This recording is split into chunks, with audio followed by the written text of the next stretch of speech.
Eu quero ministrar hoje à noite sobre um assunto a respeito do qual eu venho falando há muitos anos. Alguns dos que me seguem pela internet ou pelo meu aplicativo provavelmente já devem ter me visto falando sobre isso. E como diria Paulo, a mim não me desgosta e é segurança para vós outros que eu vos diga as mesmas coisas. Abre comigo aí em João capítulo 8. É a passagem que fala da mulher que foi apanhada em flagrante adultério. E existe uma pequena polêmica a respeito desse texto, porque no mundo da teologia, nos seminários teológicos, ou qualquer outra pessoa curiosa que vai estudar sobre crítica textual, você vai saber que esse texto, essa porção que vai do versículo 1 até o versículo 11, ele não foi encontrado em todos os manuscritos de João exatamente nesse lugar. De fato, ele fica sendo encontrado nos manuscritos gregos que foram achados, ele aparece em diversos lugares diferentes, às vezes em Lucas, num determinado capítulo ou no outro capítulo, vamos colocar assim para a gente entender que essa divisão de capítulos e versículos só veio acontecer no ano de 1555, né? Mas em João não aparecia sempre aqui, aparecia no outro evangelho, e existe um pequeno debate a respeito de onde teria vindo originalmente o texto que a gente vai ler. E é bem provável que ele tenha sido reproduzido na tradição oral, de boca a boca, de discípulo para discípulo. É provável que ele tenha realmente acontecido, os estudiosos, os eruditos, os teólogos não discordam da veracidade do texto, da veracidade da história, mas eles não sabem dizer com precisão exatamente em que lugar ele estaria, se em Lucas, se em João, se realmente no capítulo 8, mais para frente, mais para trás. Então, isso não interessa. O fato é, e você vai ver isso muito claramente, é que ele é um texto revelador, chave, para a gente descobrir a respeito da verdade, da nova aliança que nós estamos vivendo. Quando eu ministro em cima desse texto, eu gosto de chamar a mensagem de um mandamento superior. Porque nessa porção das Escrituras que nós vamos ler, que vai do versículo 1 ao versículo 11, nós vamos encontrar aqui um confronto, um conflito entre a lei de Moisés e a graça de Cristo. Entre a determinação judaica e a graça do nosso Senhor Jesus. Entre a lei e a graça, entre o Antigo Testamento e o Novo Testamento. Vai ser um debate entre Jesus e os escribas e fariseus. E a gente vai aprender, de uma vez por todas, se é que você já não sabe, que nós não devemos estar do lado dos escribas e dos fariseus. Nós devemos estar do lado de Jesus Cristo. Quantos aqui são seguidores de Cristo? Muitos de nós dizemos que somos de Cristo, mas as nossas ações no dia a dia é que hão de revelar de que espírito realmente nós somos, a quem nós realmente seguimos e a quem nós estamos imitando, tá? No versículo 1 de João capítulo 8, diz que Jesus, entretanto, foi para o Monte das Oliveiras e de madrugada voltou novamente para o templo e todo o povo ia ter com ele e assentado os ensinava.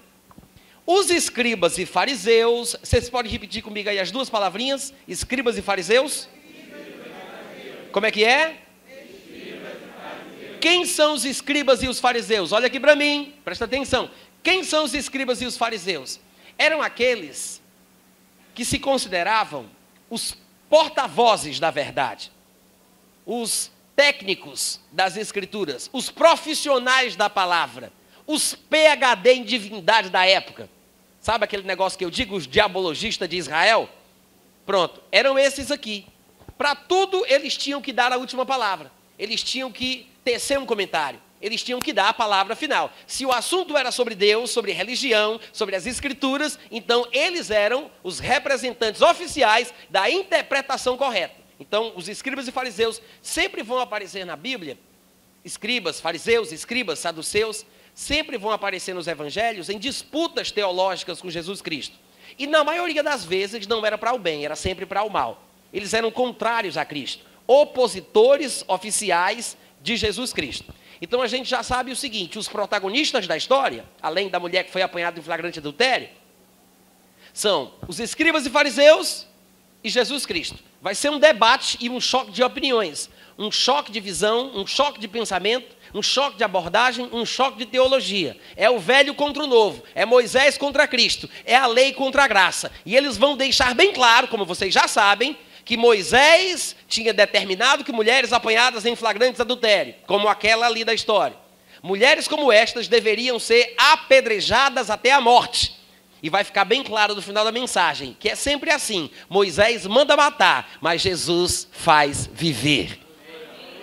Então a gente vai ter que decidir de uma vez por todas de que lado a gente está. Ou do lado dos escribas e dos fariseus, porque às vezes alguns de nós, em nome da verdade, né, em nome do Senhor Jesus, agimos diferente do que Jesus Cristo agia.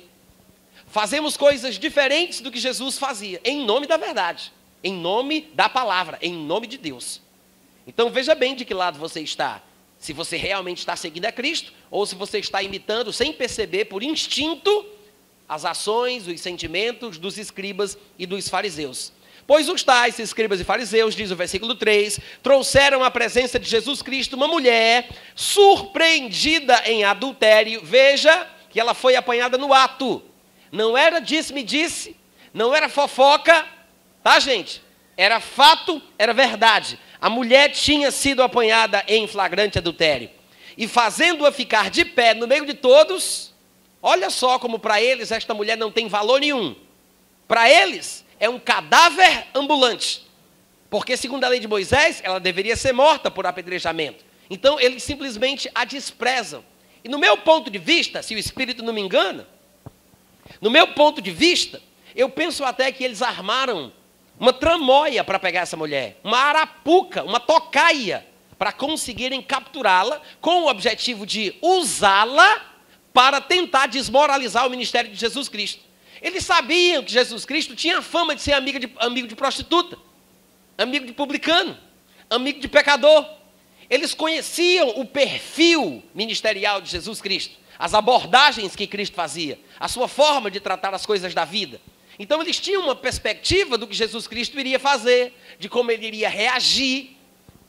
E o que eles queriam? Desmoralizar Jesus Cristo. Eles queriam deixar bem claro que Moisés mandava matar, mas Jesus Cristo iria ser contrário ao que Moisés havia determinado. Então, com esta confiança de que Jesus Cristo não cumpriria o que Moisés havia determinado, por conhecerem o perfil de Jesus, amigo de prostituta, amigo de publicanos, amigo de pecadores, eles trazem a mulher, fazem-na ficar de pé na frente de todo mundo, dizem que ela foi apanhada no ato de adultério, e dizem a Jesus, mestre, enche a boca para falar mestre, quando a gente já sabe qual é o final da história.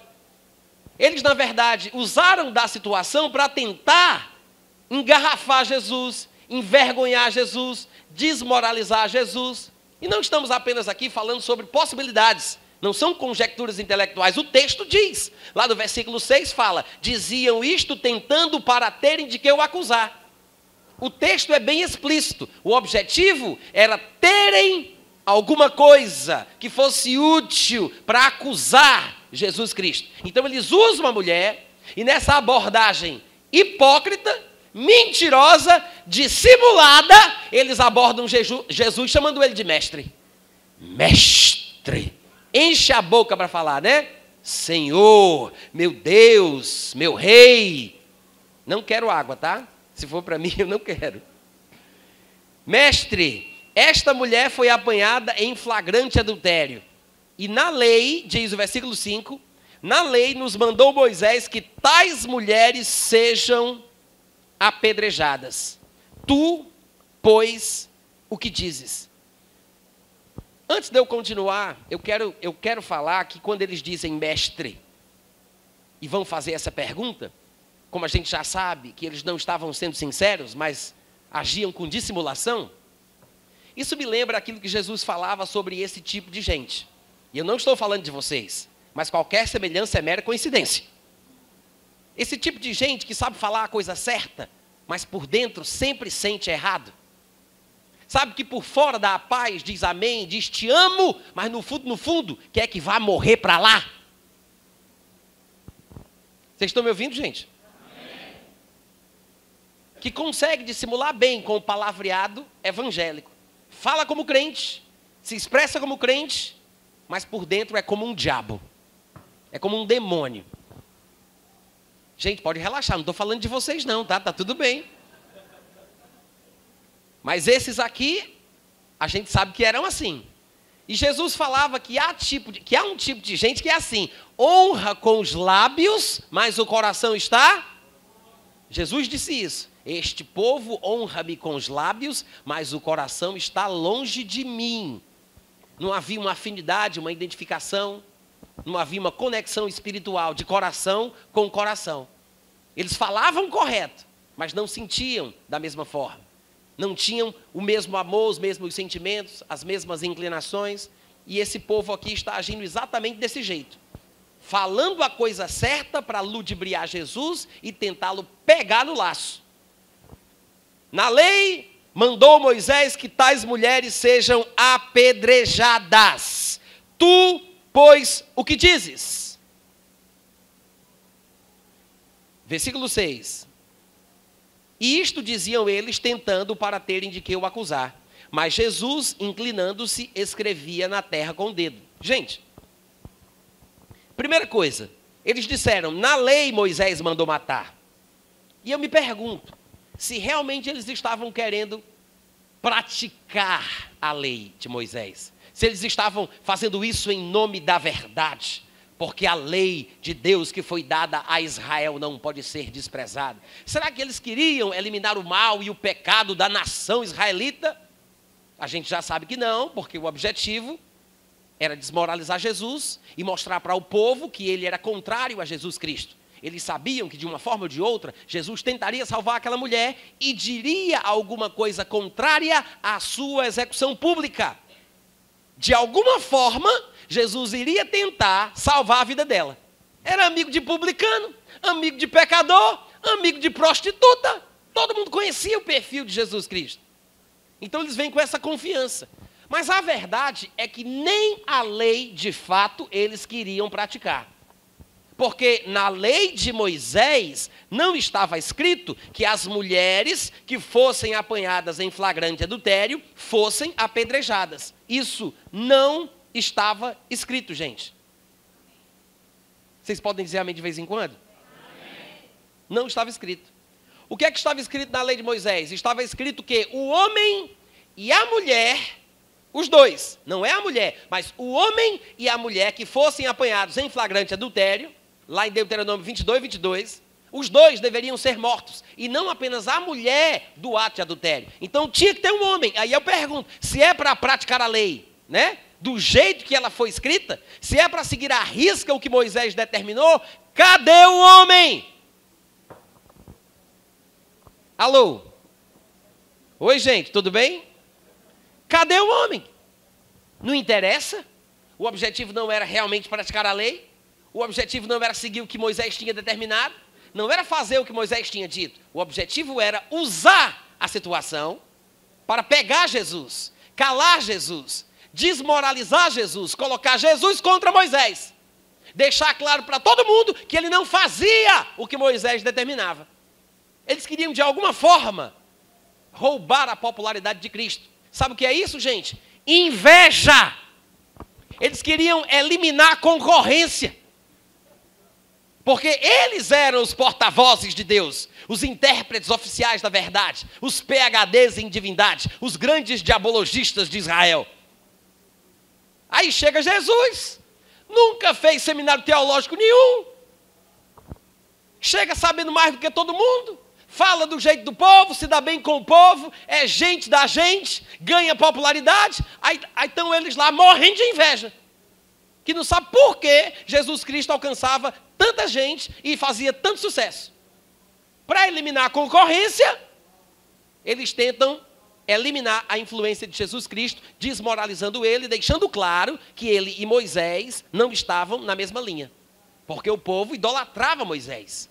Então eles fazem isso para tentar pegar Jesus. Nós vimos no versículo 6 que diz que eles diziam isso tentando para terem de que o acusar. Ou seja, o que Jesus dissesse poderia comprometê-lo.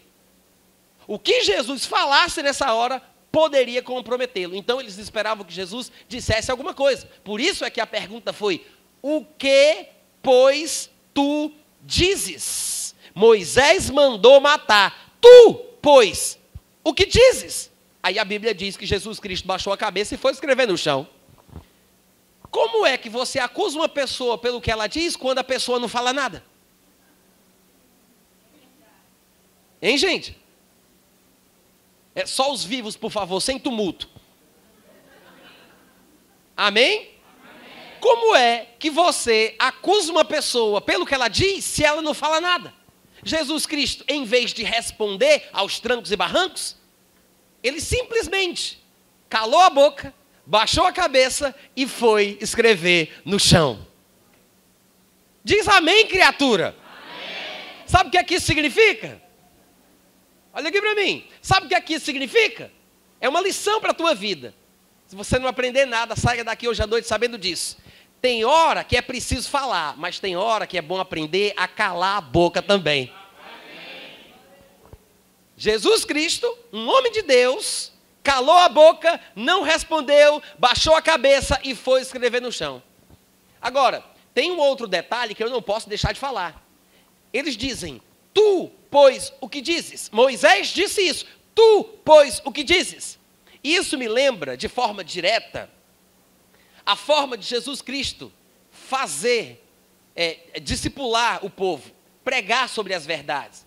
De vez em quando, Jesus Cristo ele fazia comparações com as coisas deixadas escritas por Moisés, com aquilo que ele tinha para falar. Em diversas ocasiões ele falava, Moisés disse isso, eu porém vos digo. Eu sei que foi dito isso, eu porém vos digo. Então a gente tem que lembrar que os escribas e fariseus que o abordam aqui nessa ocasião, conheciam o perfil ministerial de Jesus Cristo. Sabiam como ele gostava de comparar os textos de Moisés com o seu ponto de vista. E ele colocava o seu ponto de vista acima das declarações feitas por Moisés. Mas para o povo religioso da época era um absurdo, porque Moisés falara face a face com Deus. Quem é esse comedor de feijão? Hoje, para a gente, Jesus é o Filho de Deus, é Deus, nele habita corporalmente a plenitude da divindade. Mas, gente, eles não sabiam disso naquela época, não. Eles nem tinham o Novo Testamento. Foi uma descoberta, assim, enquanto a coisa ia acontecendo. Muitos dos discípulos de Jesus deixaram de andar com ele, porque se assustavam com as coisas que ele dizia. Imagina os opositores. Você tem que lembrar que Jesus era um homem. A pessoa olhava para ele, ele não tinha cabelo rosa assim como Evelyn, não, gente.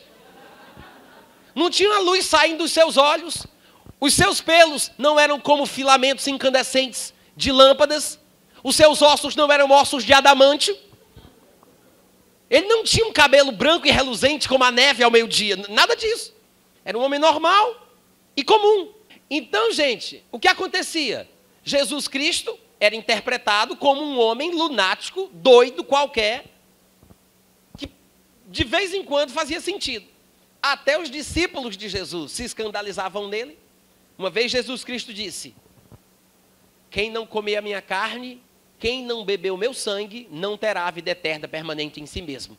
Comem a minha carne, chupem o meu sangue.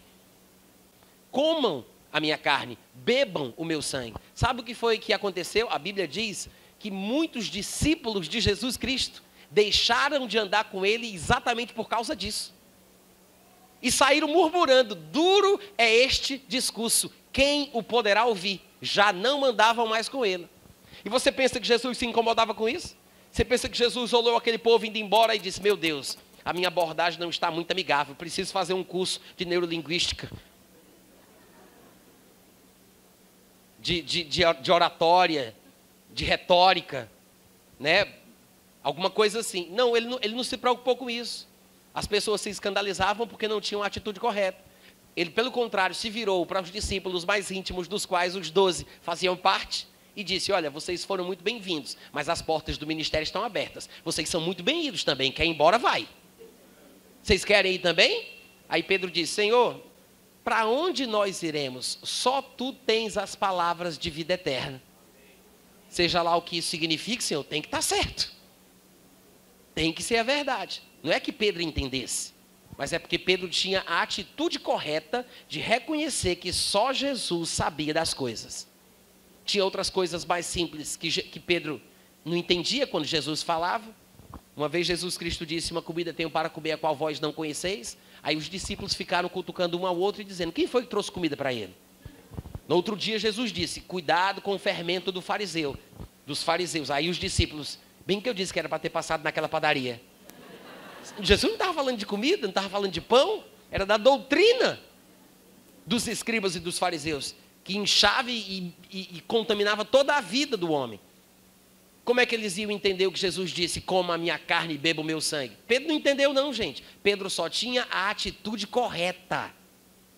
E é isso que falta às vezes. O que faltava nos escribas e fariseus. Então eles tentavam engarrafar Jesus. E eles dizem, Moisés disse isso, tu, pois, o que dizes? E eu quero abrir com vocês, numa outra passagem, que nós vamos ver Jesus Cristo fazendo repetidamente exatamente isso. Ele vai citar um texto de Moisés e ele vai fazer um comentário em cima do texto. Ele vai citar um texto de Moisés e ele vai fazer um comentário diferente em cima do texto. E é isso o que estava incomodando os escribas e fariseus, porque eles viam Jesus constantemente comentando sobre os textos de Moisés, como quem diz que o seu ponto de vista é superior. Para você ter uma ideia de como os escribas e fariseus estavam irritados, vamos dar uma conferida nisso lá em Mateus capítulo 5. Mateus capítulo 5.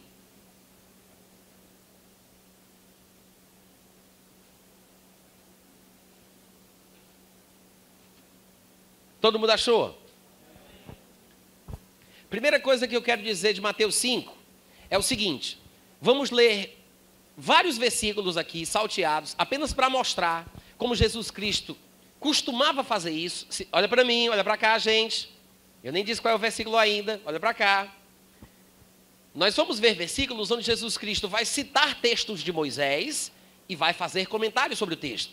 E você vai perceber esse elemento de superioridade em relação àquilo que ele falava. Jesus vai sempre colocar um ponto de vista que, segundo ele, era superior àquilo que Moisés havia dito.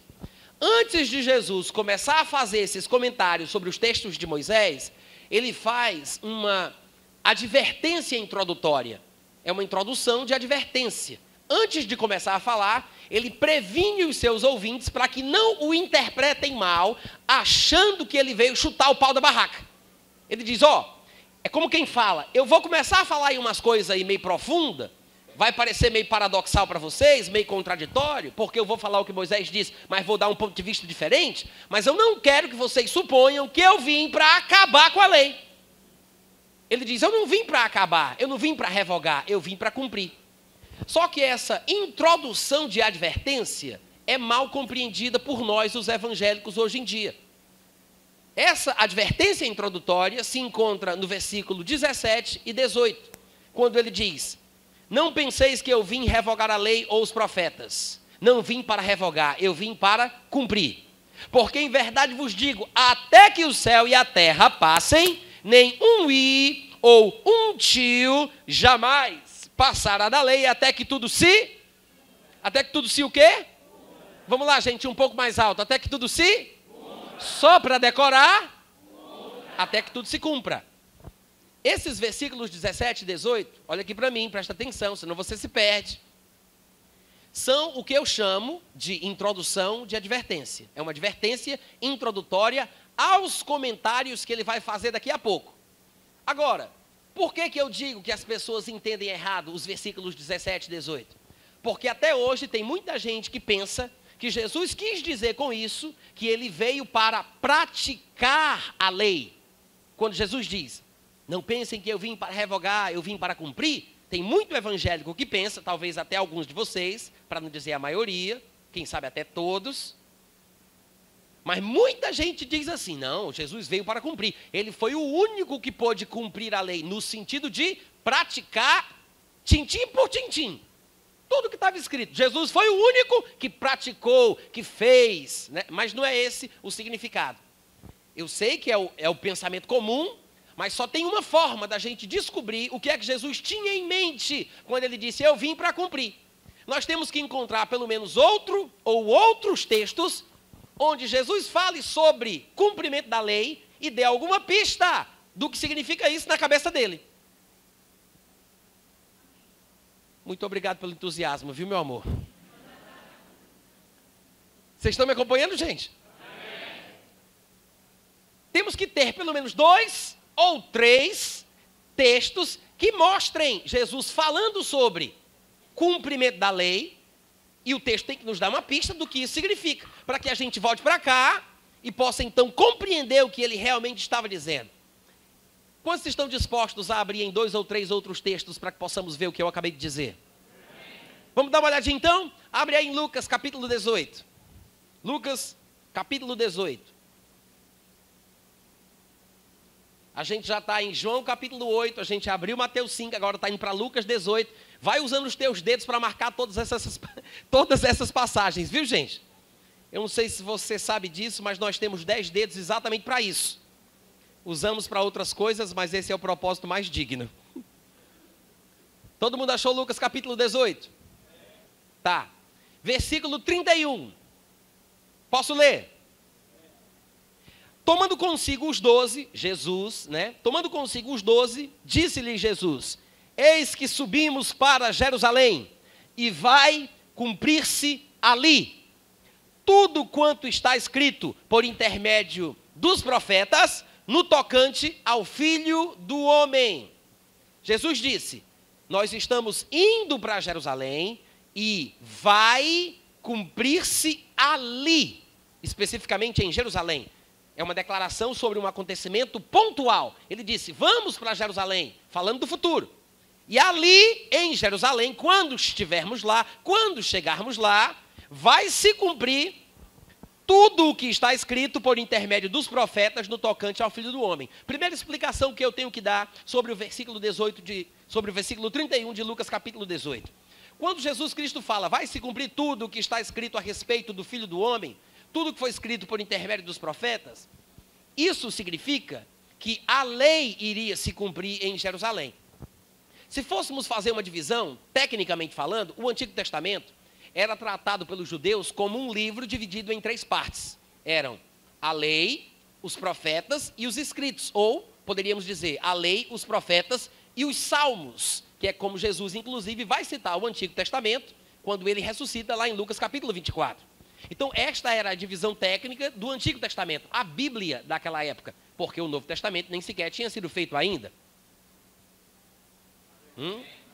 Então, quando Jesus diz, vai se cumprir tudo o que está escrito por intermédio dos profetas, ele está incluindo, num certo sentido, a lei, que a gente chama de Pentateuco, são os primeiros 5 livros da Bíblia. Por quê? Porque os textos deixados por Moisés, que nós chamamos de lei, Torá ou Pentateuco, também são escritos, que são frutos de um ministério profético, porque Moisés era profeta.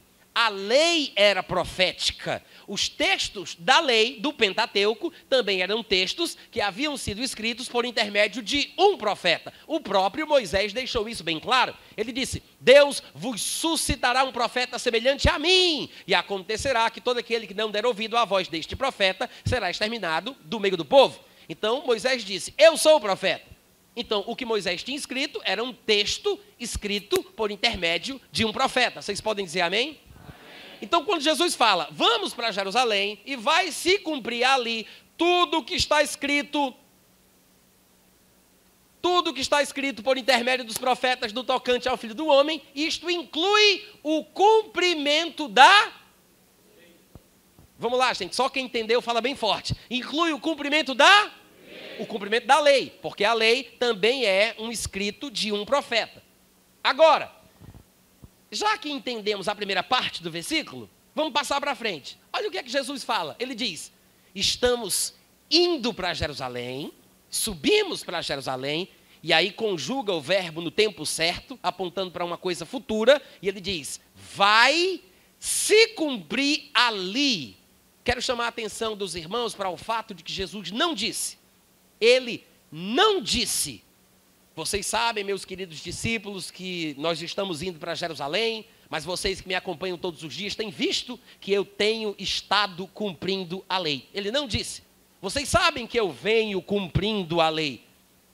Ele não disse que cumpria o que estava escrito na lei ou em qualquer outro texto produzido por um profeta. Ele disse, vamos para Jerusalém e é lá, ali, que vai se cumprir tudo o que está escrito, inclusive a lei. Quantos podem dizer amém? Amém? Se a nossa interpretação estiver correta, e eu penso que sim, nós estamos vendo que Jesus Cristo fala sobre o cumprimento da lei como uma coisa pontual. Um acontecimento específico, num tempo específico. E ele pelo menos nessa ocasião, aponta para um cumprimento futuro. Ele diz, vai se cumprir, vai se cumprir. Até aqui tudo bem? Vamos para outra passagem que fale mais uma vez sobre o cumprimento da lei. Atos capítulo 13, versículo 29. Atos 13, 29.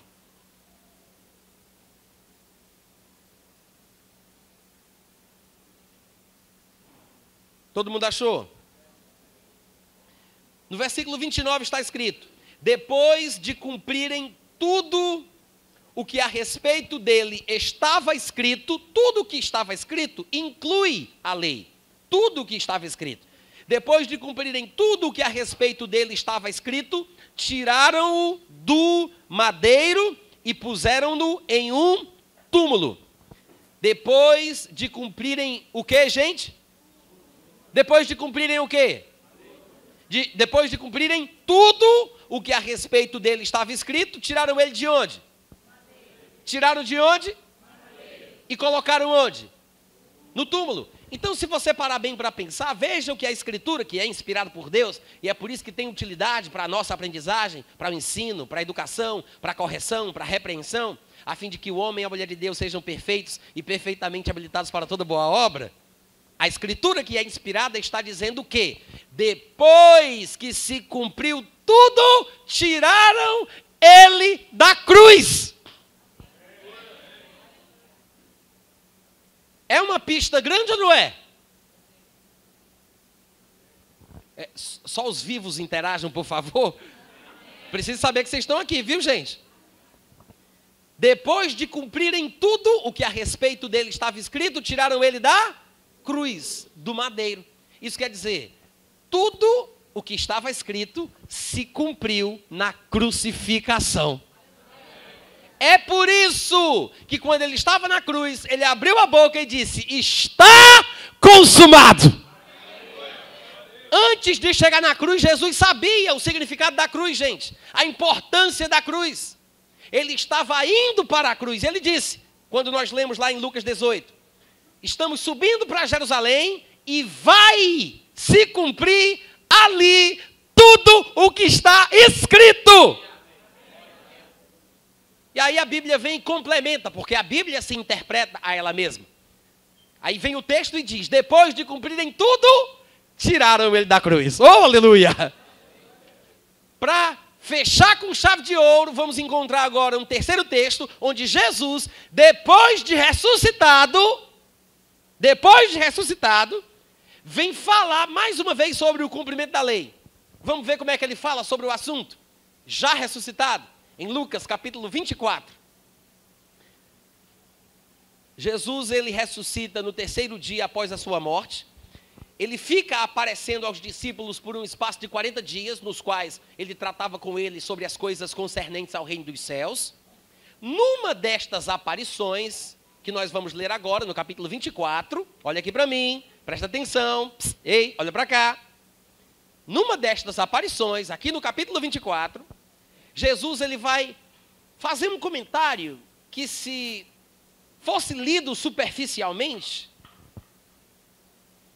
a gente perderia a bênção e a mensagem que o texto contém. No versículo 44 de Lucas 24, diz que a seguir Jesus lhes disse, Jesus está com os discípulos já ressuscitado, são estas as palavras que eu vos falei estando ainda convosco. São estas as palavras que eu vos falei estando ainda convosco. Deixa eu só fazer um comentário. Olha aqui para mim, antes da gente continuar a leitura. Eu gosto de explicar as coisas nos seus mínimos detalhes. O que é que Jesus quer dizer quando ele fala? São estas as palavras que eu vos falei estando ainda convosco. Afinal de contas, não é ele que está ali falando o que ele falava? Como é que ele diz enquanto eu estava convosco, que ele está com eles dizendo o que ele está dizendo? Não é meio doido isso? São estas as palavras que eu vos falei enquanto eu ainda estava convosco. Eu sei que eu estou aqui convosco, mas eu quero dizer de outra hora. Não, gente, o que é que significa? Tem um significado especial. Jesus está falando sobre a nova realidade na qual ele se encontra. Ou seja, antes de morrer, ele era exatamente igual a nós. Ele foi tentado, ele sentiu sono, ele sentiu fome, e por favor não se escandalize, eu sei que alguns quando me ouvem dizendo isso, falam que é uma heresia, eu sei que eu corro esse risco, mas eu preciso falar. Até morrer, Jesus morreu. Eu sabia que eu ouviria poucos améns, mas eu ainda vou esperar um pouco mais, quem sabe o Espírito Santo não toca aos vossos corações. Eu vou dizer de novo, gente, até morrer Jesus morreu. Porque aos homens está ordenado morrer, até porque Deus não morre. Aos homens está ordenado morrer, vindo depois disto o juízo. Pois é, Jesus morreu, até morrer, eu sei que é muito forte, mas até morrer ele morreu. De fato ele morreu na morte, numa morte de cruz, ou seja, amaldiçoado. A Bíblia diz que maldito seria aquele que fosse pendurado no madeiro. E foi Deus quem disse, maldito seja todo aquele que for pendurado no madeiro. Por isso é que ele foi ferido por Deus, oprimido por Deus, traspassado por Deus. A Deus agradou moê-lo, fazendo-o enfermar. Agora o castigo que caiu sobre ele é a razão pela qual a gente tem a paz. Graças a Deus, graças a Deus. Mas é bom a gente entender que teve um momento na sua vida em que ele se fez igual a nós.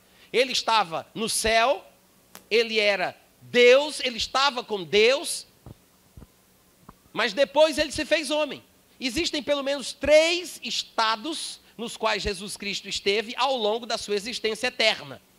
A Bíblia não vai falar exatamente nestas palavras, mas depois de você me ouvir dizendo isso, você vai encontrar esta verdade. Porque antes de encarnar, ele não tinha um corpo de carne e ossos, como vedes que eu tenho. Ele apenas, e me desculpem pelo apenas, era um ser espiritual. Deus é espírito, um espírito não tem carne e ossos. Ele estava com Deus, ele era Deus. Ele sabia o que era o ser humano, mas ele não sabia o que era ser humano. Quantos entenderam o que eu falei?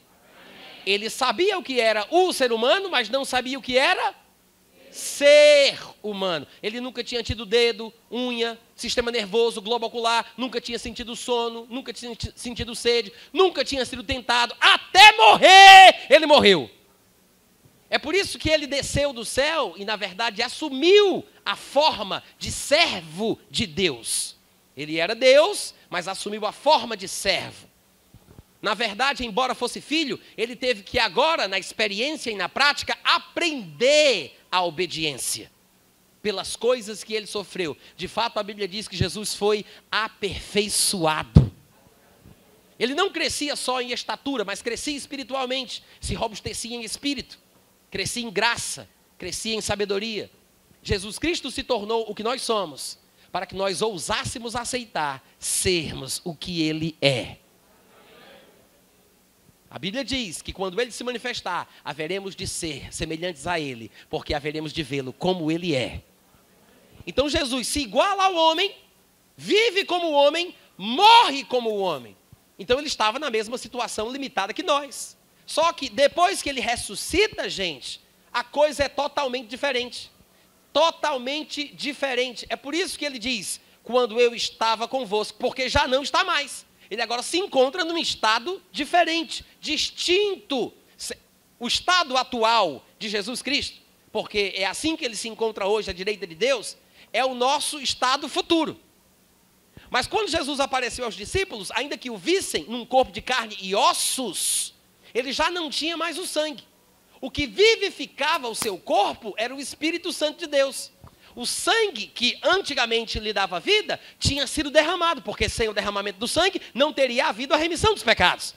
Então Jesus derramou o sangue por nós, mas quando ele ressuscita dentre os mortos, não é um corpo de carne e sangue. Tanto é que quando o viram disseram, é um fantasma, é um espírito. E Jesus disse, gente, sou eu, não tenho medo, porque um espírito não tem carne e ossos, como vedes que eu tenho. Mas a Bíblia não se refere a pessoas humanas com a expressão carne e ossos. Hoje em dia todo mundo fala, né? Ah, tu viu fulano de tal na igreja? Estava lá, em carne e osso. Todo mundo, mas foi Jesus que inventou isso. Todo mundo hoje fala, mas foi Jesus o primeiro a inventar essa expressão. Por quê? A Bíblia tem uma expressão diferente para falar de seres humanos. É carne e sangue, não é carne e osso. É carne e sangue. Jesus disse a Simão, filho de Barjonas, bem-aventurado és, porque não foi a carne e o sangue. Ou seja, não foi outra pessoa que contou para ele o que ele sabia sobre Jesus Cristo. Era uma revelação vinda direta de Deus. Noutra ocasião, Paulo disse: quando Deus me revelou o seu Filho em mim, sem detença, não fui a Jerusalém para consultar a carne e o sangue, para saber se eu deveria pregar ou não. Ele disse: não fui perguntar se eu podia falar com outras pessoas, mas ele usa a expressão carne e sangue. Em Efésios 6 ele diz: a nossa luta não é contra a... O que significa isso? Não é contra seres humanos. A expressão carne e sangue é a expressão bíblica até Jesus ressuscitar. Era a expressão bíblica para se referir a seres humanos. Só que Jesus está numa classe diferente, num estado diferente. Sim, ele tem um corpo, mas é um corpo sem o sangue, porque o sangue foi derramado para a nossa redenção. Então não é um corpo de carne e sangue. Ele não podia falar em carne e sangue, era em carne e ossos. É um corpo diferente, é um estado diferente. É por isso que Jesus aparece e desaparece. Estão os discípulos reunidos com as portas trancadas por medo dos judeus. Aí vem Jesus e aparece na frente deles. Estava Jesus dentro de casa tomando uma ceia com os 2 discípulos do caminho de Emaús. E simplesmente, me desculpem pelo simplesmente, desaparece da frente deles. Jesus aparece e desaparece. Aparece e desaparece. Gente, se os cientistas fossem estudar a fundo o que aconteceu com Jesus depois da ressurreição, diriam que o seu corpo se transubstanciou em energia. E como se não bastasse, num dia, enquanto ele dava mandamentos aos apóstolos que escolhera pelo Espírito Santo, ele foi elevado às alturas, à vista de todos eles. E ele subiu a ponto de ser encoberto pelas nuvens. Não significa que ele entrou na sua espaçonave e foi para o seu lugar. Ele continuou subindo. Na verdade, ele subiu atravessando as camadas atmosféricas. A ionosfera, a toposfera, a estratosfera, a ionosfera. Ele continuou, chegou lá no céu estelar, onde estão Mercúrio, Vênus.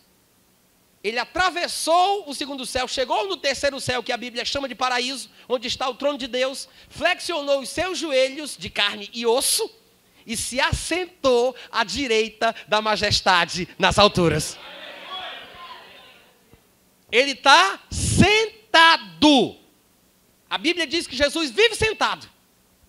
Mostra que ele tem um corpo. Está escrito em Colossenses capítulo 3. Pensai nas coisas que são do alto, onde Cristo vive sentado. Jesus vive sentado à direita de Deus.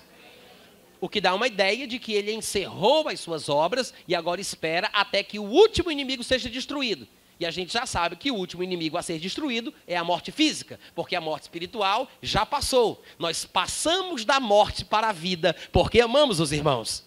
Mas Jesus está assentado e estará até que todos os inimigos sejam postos por estrado dos seus pés. Então, quando Jesus ressuscita, ele aparece aos discípulos num estado diferente.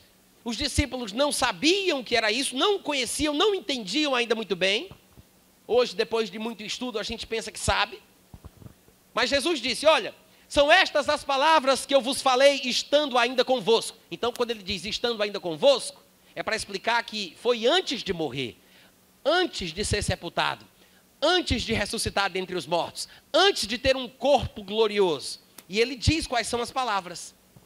Importava se cumprisse tudo o que de mim está escrito na lei de Moisés, nos profetas e nos salmos. Jesus disse, depois que ele ressuscita, são estas as palavras que eu vos falei quando eu ainda estava convosco. Olha a conjugação verbal. Importava se cumprisse tudo o que está escrito na lei de Moisés, nos profetas e nos salmos. Gente, Jesus está dizendo, a lei já se cumpriu. Quando Jesus apareceu aos discípulos e foi falar sobre o assunto, ele disse, vocês lembram daquilo que eu vivia falando, gente? Vocês lembram das palavras que eu vos falei quando eu ainda estava convosco? Importava se cumprisse. Para Jesus, já se cumpriu. E a gente já sabe quando foi que se cumpriu. Lucas 18, 31 diz, vamos para Jerusalém e vai se cumprir ali. Atos 13, 29 diz, depois que se cumpriu tudo, tiraram ele da cruz. Lucas 24, 44, Jesus ressuscita e diz, eu não falava, importava se cumprisse. Tudo aponta para a cruz. Agora, quando a gente entende isso, que o cumprimento da lei é sinônimo de crucificação do Cordeiro de Deus que tira os pecados do mundo, quando a gente volta para Mateus capítulo 5, e eu quero que você faça isso agora, quando a gente volta para Mateus capítulo 5, versículos 17 e 18, que são os versículos que eu chamo de advertência introdutória, ou a introdução de advertência, vai ficar mais fácil de entender, porque a gente já sabe o que na cabeça de Jesus significa cumprir a lei. Quantos podem dizer amém? Amém? Então vamos ler agora com uma nova perspectiva. Versículo 17 de Mateus 5, ele diz, não penseis que eu vim para revogar a lei ou os profetas. Eu não vim para revogar, eu vim para cumprir. Claro, ele veio para ser crucificado. Ele veio para ser o cumprimento profético de tudo o que havia sido previsto, de todas as figuras proféticas da lei. Por isso ele diz, eu vim para cumprir.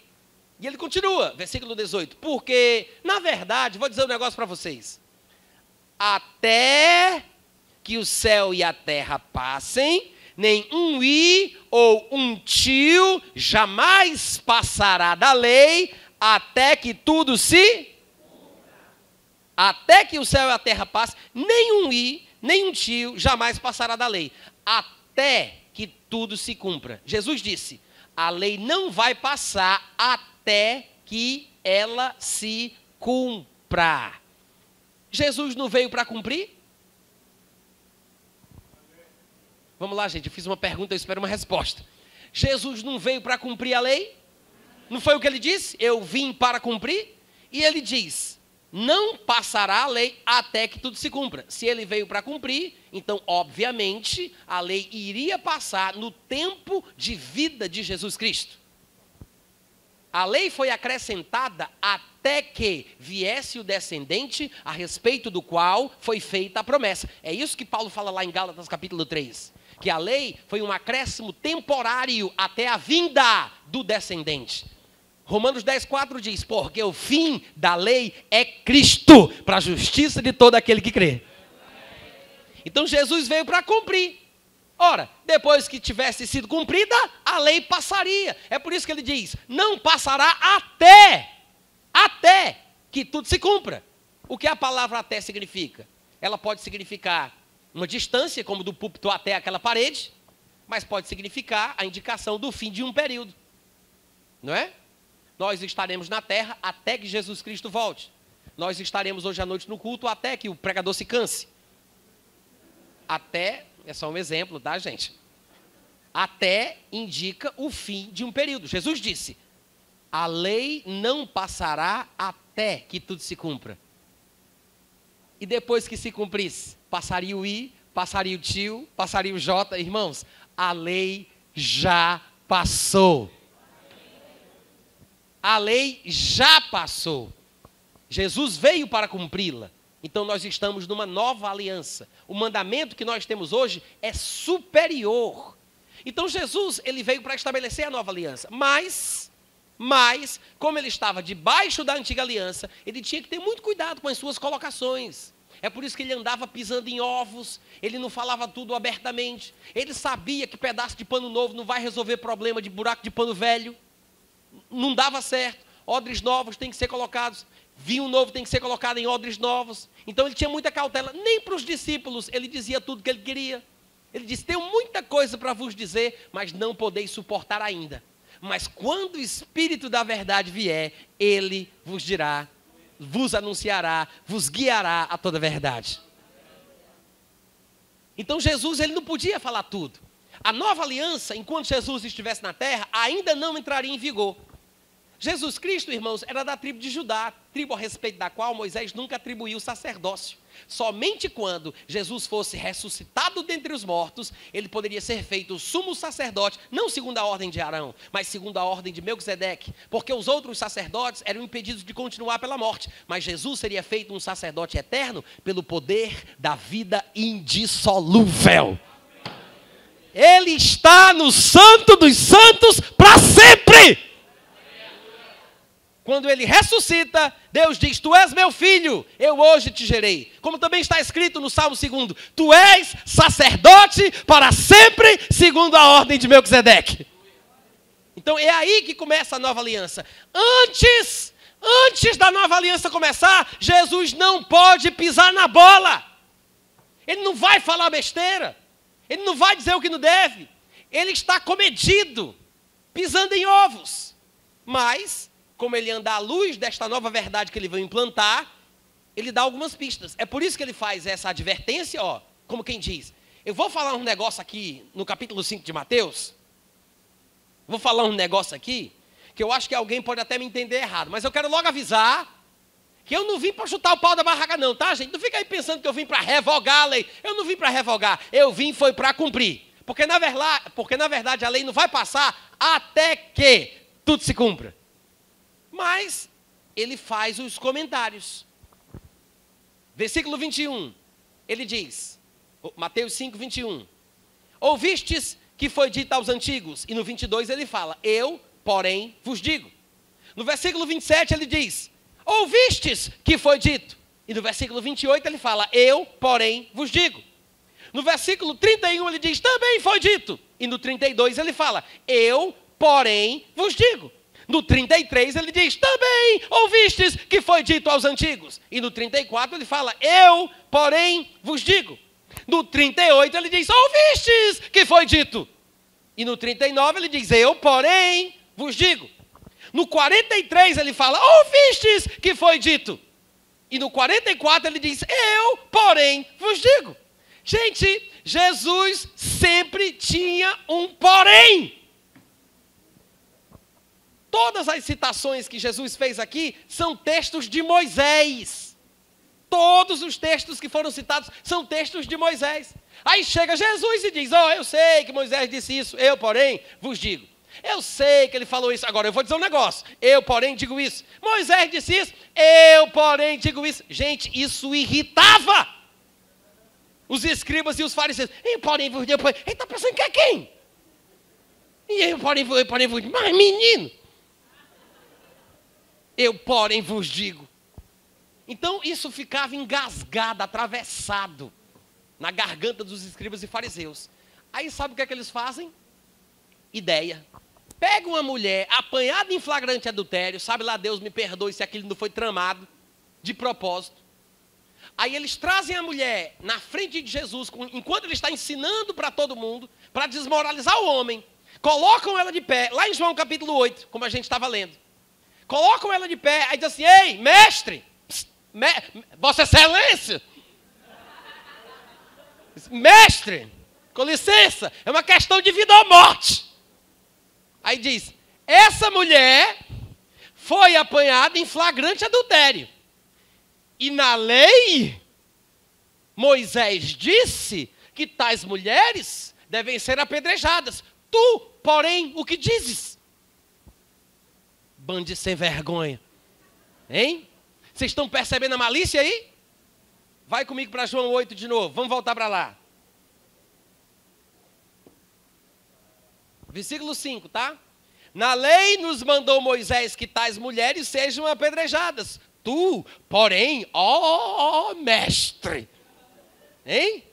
O que dizes? Gente, eles conheciam essa abordagem ministerial de Jesus Cristo. Eu sei que foi dito isso, eu, porém, vos digo. Moisés disse isso, eu, porém, vos digo. Eu sei, ouvistes que foi dito, eu, porém, vos digo. Aí eles falam, Moisés disse, o que é que tu diz? Aí o que é que Jesus faz? Fica caladinho da Silva, baixa a cabeça e vai escrever no chão. Como é que você acusa uma pessoa pelo que ela diz se ela não diz nada? Tem momento para falar, mas tem momento para calar a boca também. Amém, gente? Amém. E eu deixo essa palavra para as irmãs que estão aqui nesta noite, que são casadas com pessoas que ainda não são crentes. Eu estou falando sério, vocês estão pensando que é brincadeira, eu sei que parece engraçado, mas é a mais pura verdade. Porque a Bíblia diz lá em 1 Pedro capítulo 3, versículo 1, que as mulheres que são casadas com maridos que ainda não obedecem à palavra, que sejam ganho sem palavra alguma, ao observarem o vosso procedimento com temor. Ou seja, a mulher tem que ganhar o marido não crente, não é falando sem palavras, não. É sem... no words. Sem dizer nada. É pelo comportamento. Às vezes, o nosso comportamento é tão errado que as pessoas não conseguem ouvir o que a gente diz. Por quê? Porque o nosso comportamento fala mais alto. Os irmãos entendem o que eu estou falando? E você pode pregar sem dizer nada. E aqui foi exatamente o que Jesus fez. Ele ficou quietinho, caladinho, não falou nada, não se envolveu na questão, né? Ele ficou de cabeça baixa, escrevendo no chão. Gente, por que Jesus fez isso? Porque Jesus não era besta. Quantos aqui sabem que Jesus não era besta? Quantos aqui já sabem que burrice não é fruto do Espírito? Jesus não era besta, gente. Ele percebeu o estado emocional daqueles homens. Ele percebeu o que eles queriam fazer com ele. Ele ficou quieto, calado, de cabeça baixa, escrevendo no chão. E eu acredito que Jesus Cristo, ele pregava aquilo que vivia. Nós, pregadores, às vezes, vivemos aquilo que pregamos. E às vezes a gente prega uma coisa debaixo da unção do Espírito Santo, sobre a qual a gente nem tinha pensado. Desce do púlpito, vai ter que correr atrás do prejuízo para tentar viver aquilo que pregou. Nós vivemos aquilo que pregamos. Jesus pregava aquilo que já vivia. Muitas das coisas que Jesus falou, muito provavelmente falou porque tinha a experiência, sabia do que estava falando. E aqui, quando ele fica de cabeça baixa, quando ele não reage, quando ele fica quietinho, me lembra uma coisa que ele falou de conselho aos seus discípulos. Quando os discípulos estivessem sendo perseguidos, quando estivessem sendo confrontados, quando fossem encurralados contra a parede, quando indagassem a razão da esperança que existia neles, Jesus aconselhou sobre o que eles deveriam fazer. E eu penso que o que Jesus falava é o que ele vivia. Então, para a gente entender melhor por que Jesus calou a boca, baixou a cabeça e foi escrever no chão, coisa diferente do Jesus que a gente conhece, aquele cabamacho que faz um chicote, vira a mesa, chama o povo de filho do diabo, sepulcro caiado. Vocês entendem o que eu estou dizendo? Para a gente entender esse comportamento de Jesus, eu acho que basta a gente ler um pouquinho de Mateus capítulo 10, do versículo 18 ao versículo 19. Porque aqui Jesus Cristo dá conselhos sobre o que os discípulos deveriam fazer quando estivessem numa situação exatamente semelhante a esta que ele se encontra aqui no capítulo 8 de João. Então vamos dar uma olhadinha lá para a gente ver o que foi que ele disse. Porque a gente descobre por que foi que ele fez o que ele fez. Mateus 10, todo mundo achou?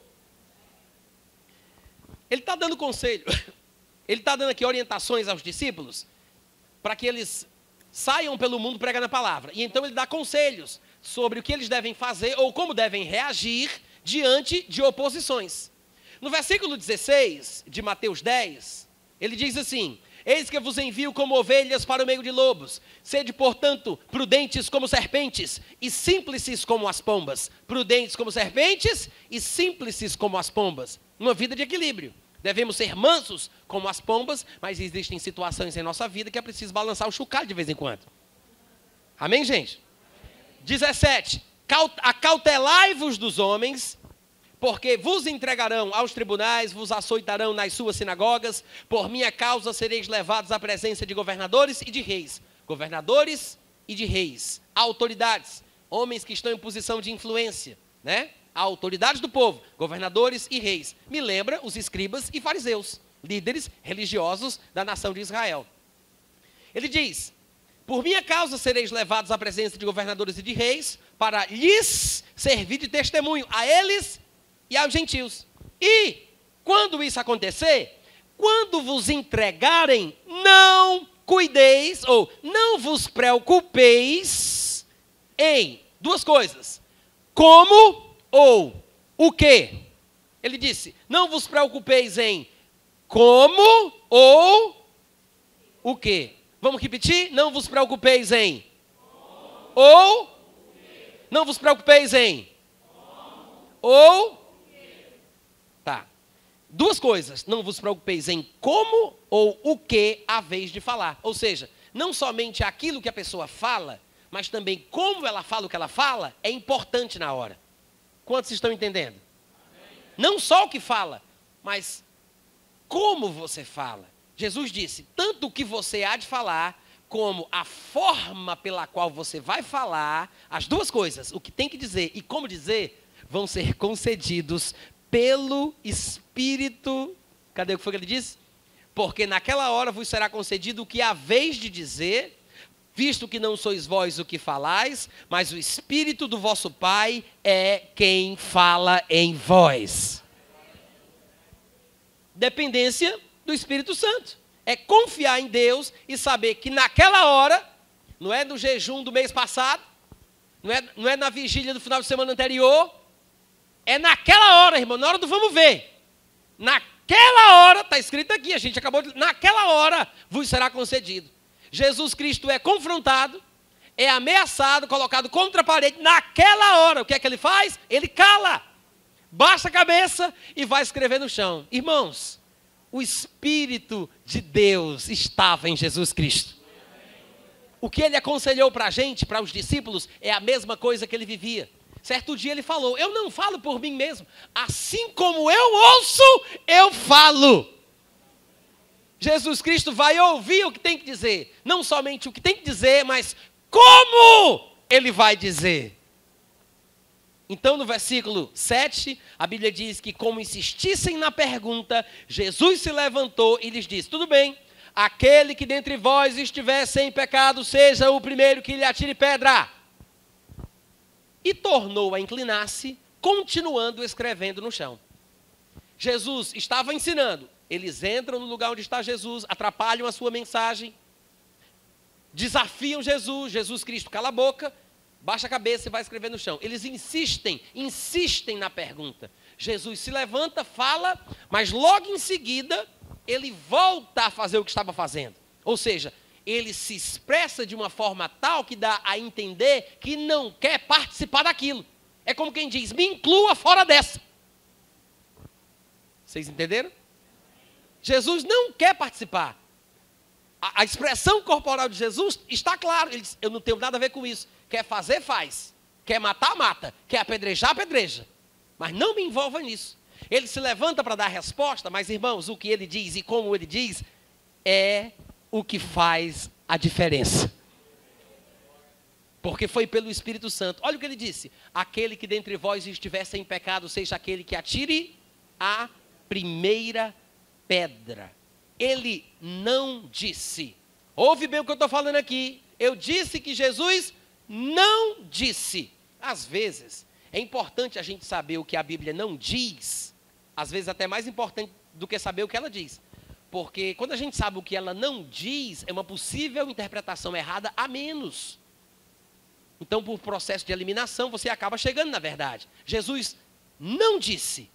Muito bem, só poderá preencher o formulário de apedrejamento de hoje à tarde quem nunca tiver cometido pecado. Ele não disse, só pode apedrejar quem nunca pecou. Ele disse isso? Não. Ele disse, a primeira pedra. A primeira pedra tem que ser atirada por uma pessoa que nunca pecou. Em outras palavras, ele diz, eu só quero um que nunca pecou, para atirar a primeira pedra. Uma pessoa sem pecado. Ele não disse que os apedrejadores não poderiam ter pecado. Ele disse, a primeira pedra tem que ser atirada por uma pessoa que não tem pecado. Se Jesus quisesse que realmente uma pessoa sem pecado atirasse a primeira pedra, e ele quisesse de fato que aquela mulher fosse morta, ele preencheria os pré-requisitos. Ele poderia atirar a primeira pedra. O único que poderia atirar a primeira pedra baixou a cabeça e foi escrever no chão. Então a minha pergunta é, quem você pensa que é, seu cara de pau? Assim diz o Senhor.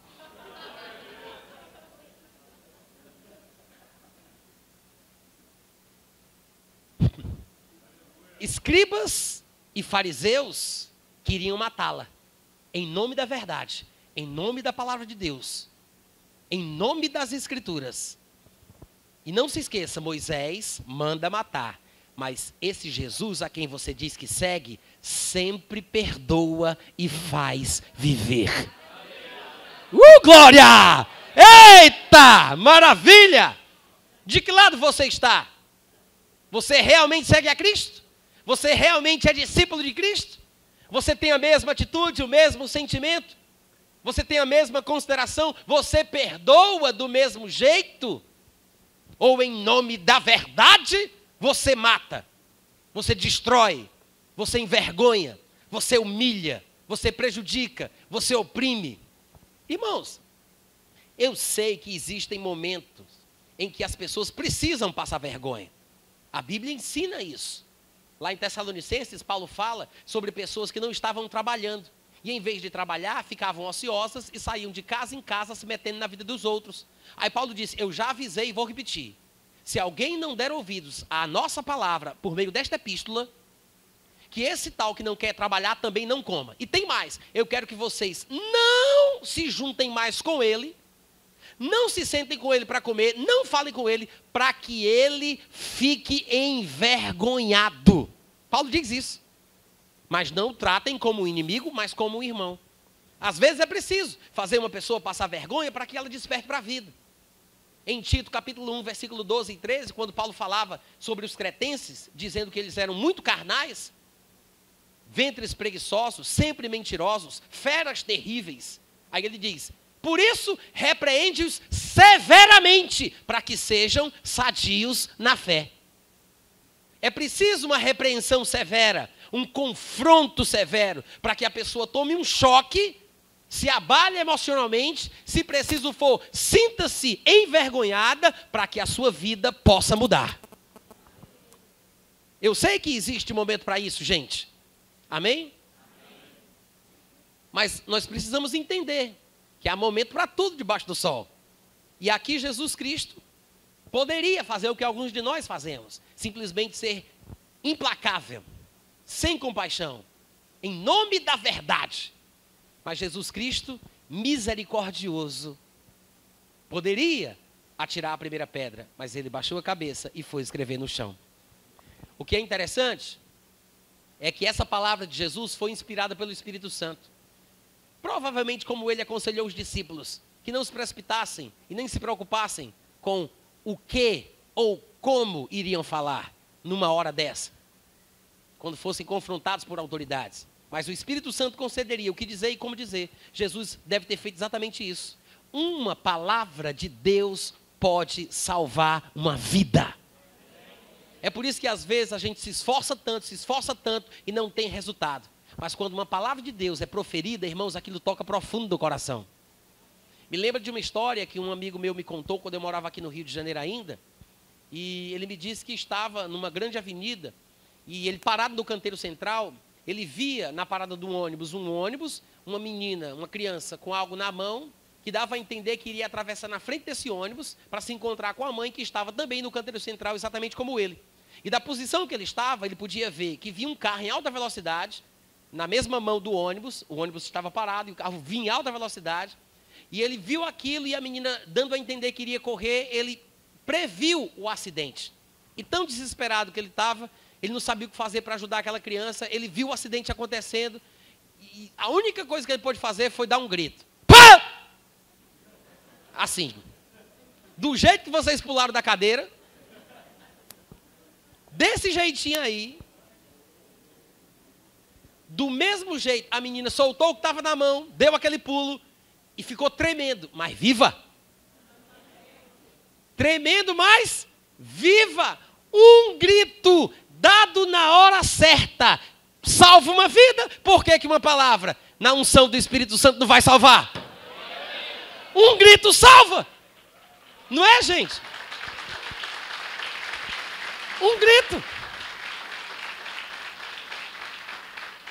Aí o que acontece? Jesus Cristo fez exatamente isso. Uma palavra ungida. Ele não precisou debater, bater boca, abrir versículo, vai para lá, vem para cá, vai para lá, vem para cá. Não precisou de nada. Ele só disse e voltou a desprezar a insistência dos escribas e fariseus. Curiosamente, diz o versículo 9, que eles, escribas e fariseus, eles, ouvindo esta resposta, acusados, não por Jesus, tá? Mas acusados pela própria consciência, foram se retirando um por um. Sabe por que eles foram acusados pela própria consciência? Porque quando uma palavra ungida de Deus, inspirada pelo Espírito Santo, é proferida, até os corações mais duros e amortecidos voltam à vida na presença do Senhor. É por isso que você tem que ter cuidado quando você for evangelizar o seu marido, seu parente, um primo, um amigo, um colega de trabalho. A mulher chega em casa na quarta-feira à noite, aí está lá o marido com o bucho de fora, coçando a barriga, com a chupeta do diabo na boca, bebendo cachaça, bebendo seja lá o que for. A mulher já chega logo sapateando. Eita!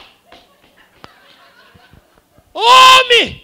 Larga esse cigarro! Tu tá com o cão nos coros, vamos para a igreja tirar esse peso do Deus espinhaço, endemoniado! Aí o pastor fica sabendo da abordagem evangelística. Aí diz, minha filha, não faça isso que você vai colocar ele mais para longe. Mas eu tenho que evangelizar, né, pastor? Forma errada, atitude errada, espírito errado. Uma palavra debaixo da unção do Espírito Santo faz a diferença. Jesus só fez falar isso aqui. E a Bíblia diz que eles foram acusados pela própria consciência. Nem Jesus acusou os acusadores. Eles foram acusados pela própria consciência. Não tem força maior de motivação humana do que a própria consciência do indivíduo. Você só precisa saber como ligar essa consciência dos outros. Então, acusados pela própria consciência, diz o versículo 9, foram se retirando um por um, a começar pelos mais velhos, porque tinham pecado mais do que os mais novos, até os últimos, ficando só Jesus e a mulher no meio onde estava. Erguendo-se Jesus e não vendo a ninguém mais, além da mulher, porque os opositores, os acusadores, tinham se retirado, aí Jesus agora vai abrir o coração e vai falar o que ele realmente sente. É interessante isso aqui, gente, porque os escribas e fariseus lhe obrigaram a dar uma resposta. Lhe cutucaram para ouvir uma resposta. Disseram o que é que ele tinha para dizer a respeito do assunto. E Jesus não falou claramente com eles. Quando eles se retiram, Jesus abre o verbo. Ele fala sem qualquer tipo de restrição. Quando nós resistimos a Cristo, quando nós temos a mesma atitude dos escribas e fariseus, nós deixamos de ouvir o que Jesus tem no mais profundo do seu interior. Às vezes nós criamos um clima ruim que atrapalha a manifestação do Espírito Santo para falar conosco. Não ouvimos a voz de Deus porque nós criamos o clima errado. Temos uma atitude errada. Evitamos que Ele fale conosco os segredos do seu coração. E aqui, quando os opositores se retiraram, ele pôde falar abertamente, porque não tinha mais ninguém lá, a não ser ele e a mulher, e ele diz, mulher, versículo 10, onde estão aqueles teus acusadores? Gente, a mulher tinha sido apanhada em flagrante adultério. Na lei, mandava matar. Os escribas e os fariseus já tinham deixado isso bem claro ali, lembrando a todo mundo na frente de Jesus. Aí quando Jesus está sozinho com a mulher, sabe o que é que ele faz? Em vez dele perguntar, fale aqui olhando nos meus olhos. Olhe nos meus olhos agora e veja uma bola de fogo. É verdade? Ele não fez isso. Ele disse, é verdade ou não é? Fique de joelho. Ele não fez isso, gente. Ele não perguntou, é sério, é verdade, como é que é, me conte como foi, quais são as razões pelas quais você caiu nesse pecado, o que lhe levou, é a primeira vez ou é a segunda? Sabe o que foi que ele fez? Ele olhou para a mulher e disse, onde estão os teus acusadores? Ninguém te condenou? E ela disse, Senhor, eu sou daqui da região, toda tarde tem apedrejamento e até atração turística, mas hoje ninguém me condenou. Aí o que é que Jesus fala para ela? Ele diz, nem eu. A resposta mais simples e mais profunda que ele poderia ter dado. Ele disse, se os acusadores, e ele não se incluiu no pacote dos acusadores, ele disse, se os acusadores não te condenaram, nem eu tampouco te condeno. vai e não peques mais. Palavras da salvação. Aí vocês dizem, graças a Deus. Vamos lá, palavras da salvação. Nossos corações estão no alto. Vocês não conhecem a homilia não, gente? Irmãos, estas palavras salvam a vida de qualquer um. Agora, você tem que aprender essa lição e praticá-la. Agora veja também um detalhe. Graça não é liberdade para pecar sem condenação. Ouviu o que eu falei? Porque hoje em dia existem mensagens absurdas sobre a graça que não se baseiam na verdade das Escrituras. Que induzem, deixa subentendido, implícito, que a pessoa pode pecar à vontade e nada de mal vai acontecer com ela. Como se a graça fosse liberdade para pecar sem condenação. Graça é isso aqui. Eu te perdoo, não peque mais.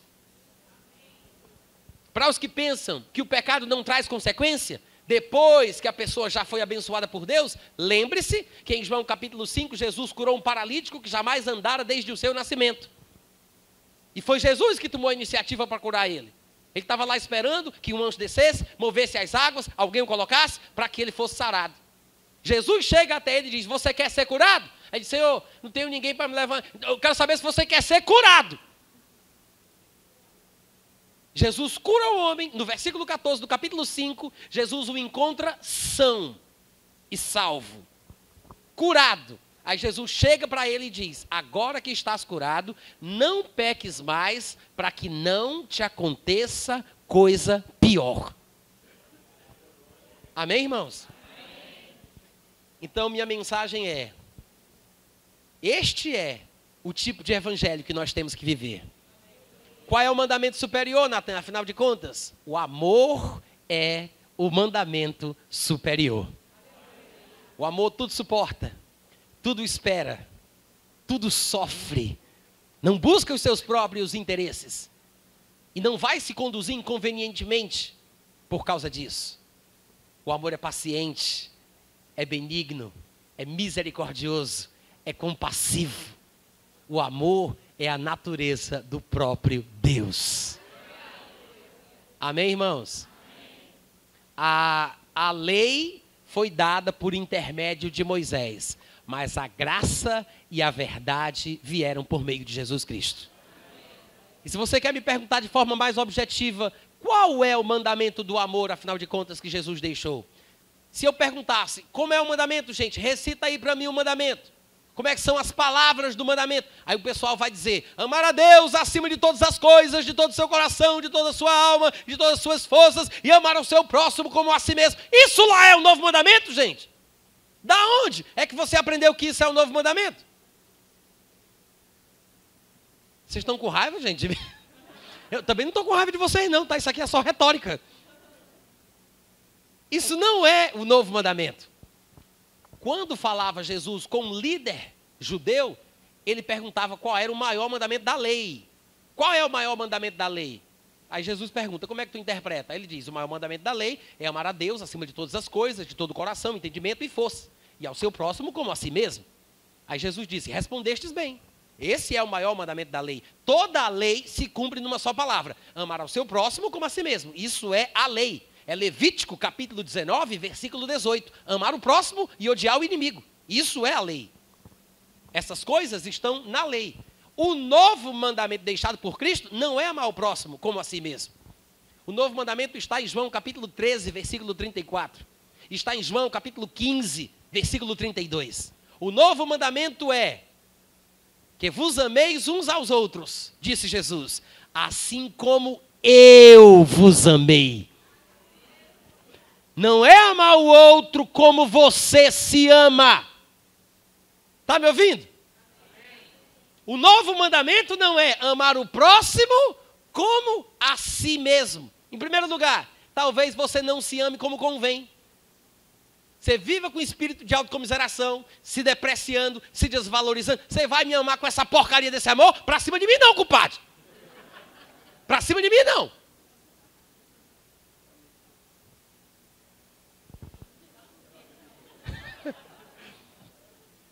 Jesus disse, o novo mandamento é, você deve amar como eu amei.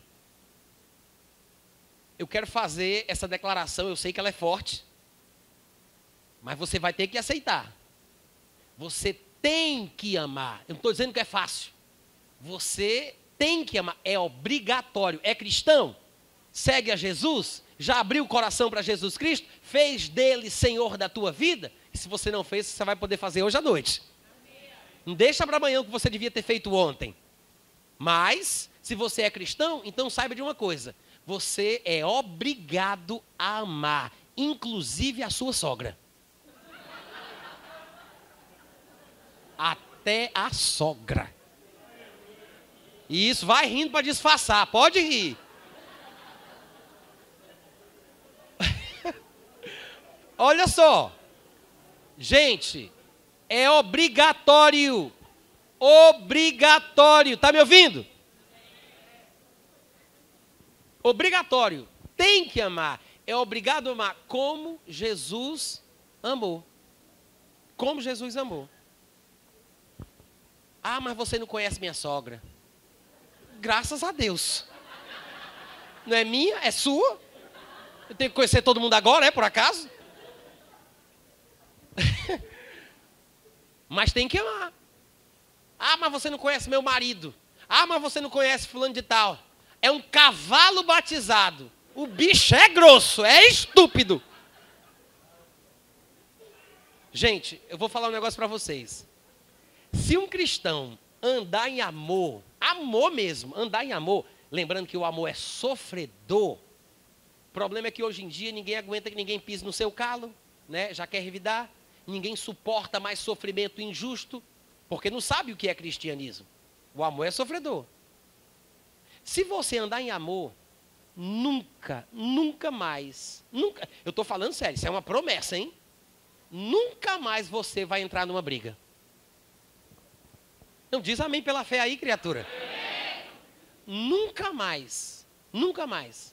Tem um ditado popular que é muito verdadeiro. Quando um não quer, dois não brigam. Vamos repetir? Mais alto do fundo do coração. Nunca vi coisa mais verdadeira. Quando um não quer, dois não brigam. Se você que é crente, colocar isso na sua cabeça e passar a viver essa verdade em amor, nunca mais. Ah, mas meu marido é estúpido. Ele, inclusive, ele tenta me bater. O bicho já me deu até isso. E tapa e já puxou meus cabelos. Peraí, calma. Peraí, calma. Continua sendo verdadeiro. Se um não quiser, nunca vai ter briga. Pode ter espancamento e assassinato, mas briga não tem. Calma, presta atenção. Eu preciso explicar, porque tem gente que se esforça para me entender errado. Eu falei que é bom apanhar? Eu falei que é para bater? Não, fala alto que eu não estou te ouvindo. Eu falei que é para bater? Não. Porque doido é o marido que bate na mulher.